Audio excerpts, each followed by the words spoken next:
Welcome to the Tech Egg. Don't get scrambled. Enjoy the video. In this video, I will explain how to study organic chemistry. Begin by building a strong foundation in the basics. Focus on understanding core concepts such as hybridization, resonance, and acid-base chemistry. Mastering these foundational principles will provide a solid framework for more complex topics. Dedicate ample time to learning functional groups and their characteristic reactions, as they are the building blocks of organic molecules. Next, dive deep into reaction mechanisms.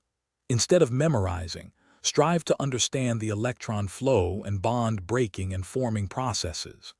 This conceptual understanding is crucial for predicting outcomes. Practice predicting products and reagents for a wide array of reactions.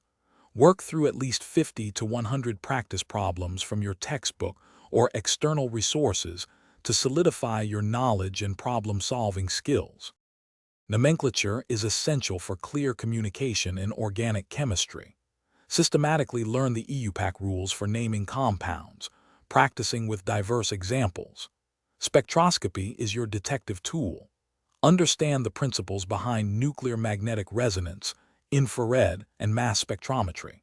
Practice interpreting spectral data to deduce unknown structures, aiming to solve at least 20 to 30 spectroscopy problems to build confidence.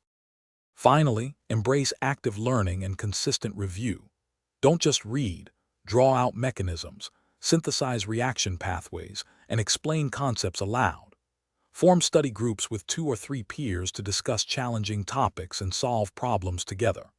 Regular review, perhaps dedicating 15 to 20 minutes daily, is vital for reinforcing your understanding and ensuring long-term retention of the vast amount of information in organic chemistry.